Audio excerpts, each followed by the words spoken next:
الصبح بدا من طلعته والليل دجى. بسم اللہ الرحمن الرحیم. ما کان محمد ابا احد من رجالکم ولکن رسول اللہ وخاتم النبیین وکان اللہ بکل شیء علیما. اس وقت پاکستان میں ایک نئی بحث چھڑ چکی ہے. کہیں قادیانیت کو کوئی چھوٹ تو نہیں دی جا رہی، ان کے لیے کوئی راستے تو ہموار نہیں کیے جا رہے.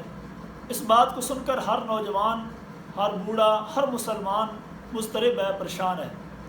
سب سے پہلی بات یہ ہے کہ ختم نبوت کا عقیدہ ہمارے ایمان کی جڑ، اساس اور بنیاد ہے، اور اس کی خاطر ہم خون کے آخری قطرہ تک بہائیں گے انشاءاللہ. اور کسی بھی شخص کو اس میں نقب لگانے کی جو کوشش کرے گا اس کو انشاءاللہ ہم روکیں گے. پہلی بات یہ ہے کہ نبی اکرم صلی اللہ تعالی وسلم آخری پیغمبر ہے، یہ ہم سب کا عقیدہ ہے. آپ کے بعد نہ کوئی نبی آ سکتا ہے اور نہ ہی کوئی معصوم آ سکتا ہے. آپ خاتم النبیین ہیں اور خاتم المعصومین ہیں. قرآن کریم کی سینکڑوں آیات اس بات پر دلیل ہیں، اور نبی اکرم صلی اللہ علیہ وسلم کے سینکڑوں ارشادات اس بات پر دلیل ہیں کہ آپ علیہ الصلوۃ والسلام کے بعد کوئی نبی نہیں ہے. کوئی شخص اگر یہ عقیدہ رکھے گا، نبی اکرم صلی اللہ علیہ وسلم کا فرمان ہے میرے بعد 30 جھوٹے دجال آئیں گے جو نبوت کا اعلان کریں گے، لیکن میں آخری نبی ہوں، میرے بعد کوئی نبی نہیں ہے. اگر کوئی شخص یہ عقیدہ رکھے گا کہ نبی اکرم صلی اللہ علیہ وسلم کے بعد کوئی نبی آئے گا، ایسا شخص جھوٹا ہے، کذاب ہے، دجال ہے، کافر اور مرتد ہے.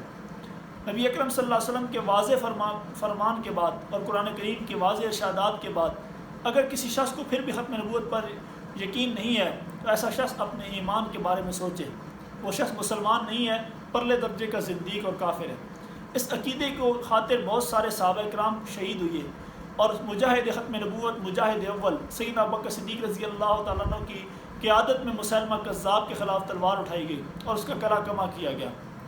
آج بھی اگر کوئی شخص عقیدہ ختم نبوت پر ڈاکہ ڈالنے کی کوشش کرے گا تو صدیق اکبر کے نوکر اور غلام تابعدار انشاءاللہ میدان میں آئیں گے.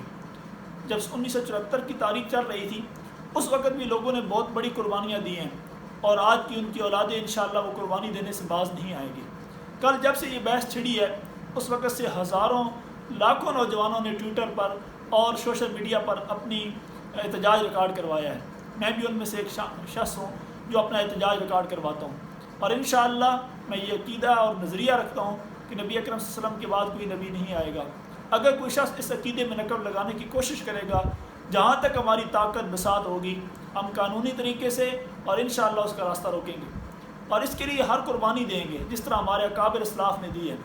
1974 کی جب تاریخ چل رہی تھی اس وقت ایک جگہ پر ایک لائن لگائی گئی کہ اگر کوئی شخص اس لائن کو کراس کرے گا تو اسے گولی سے اڑا دیا جائے گا. مسلمان ختم نبوت کے نعرے لگاتے تھے اور اس لائن کو کراس کرتے تھے، اپنی جان کی پرواہ نہیں کرتے تھے. کہتے ہیں مسجد بند تھی، اس مسجد میں ایک شخص نے آ کر اذان دی اور اللہ اکبر کی صدا بلند کی تو قادیانیوں نے گولی ماری اور وہ شہید ہو گئے. دوسرا مسلمان دوڑتا ہوا آیا، اس کی لاش کے پاس کھڑے ہو کر کہتا ہے اللہ اکبر، اسے بھی گولی لگی اور وہ شہید ہو گئے. یہاں تک کہ اشہد ان لا الہ الا اللہ ہر جملے پر ایک شخص شہید ہوتا رہا، اور جب آخری اللہ اکبر پہ ایک شخص شہید ہوا تو قریب سے بارات گزر رہی تھی، دولہے نے سہرے پہنے ہوئے تھے اور دوڑتا ہوا آیا اور 6-7 لاشوں پر کھڑا ہو کر کہتا ہے لا الہ الا اللہ. گولی آئی، وہ شہید ہو گیا. اس کی ماں دوڑتی ہوئی آئی، اس کا سر اپنی گود میں رکھتی ہے اور کہتی ہے بیٹا میں نے تجھے اسی دن کے لیے جوان کیا تھا اور اسی دن کے لیے میں نے تجھے دودھ پلایا تھا.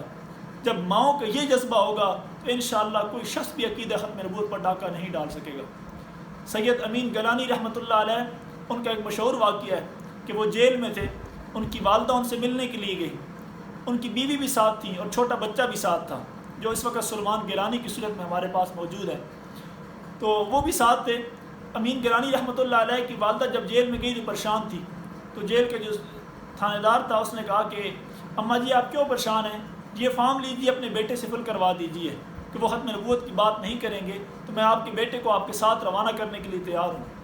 قربان جاؤں میں اس ماں پر، کتنی عظیم تھی وہ ماں. اس نے کہا تھانے دار صاحب آپ کیا کہہ رہے ہیں کہ میں اس فارم پر سائن کر دوں اور میرا بیٹا سائن کر دے کہ ہم ختم نبوت کی بات نہیں کریں گے؟ میں اس جیسے 1000 علی امیر گیلانی ہوں، میں ختم نبوت پر قربان کرنے کے لیے تیار ہوں. انشاءاللہ ہمارا بھی وہی جذبہ اور وہی عقیدہ اور وہی نظریہ ہے. اگر کوئی شخص ختم نبوت پر ناکہ زنی کرے گا ہم اس کا بھرپور مقابلہ کریں گے۔ اللہ تعالیٰ ہمیں صحیح معنوں میں عقیدہ ختم نبوت کی حفاظت کرنے کی توفیق عطا فرمائے۔ وآخر دعوانا الحمدللہ رب العالمین۔ واللیل دجا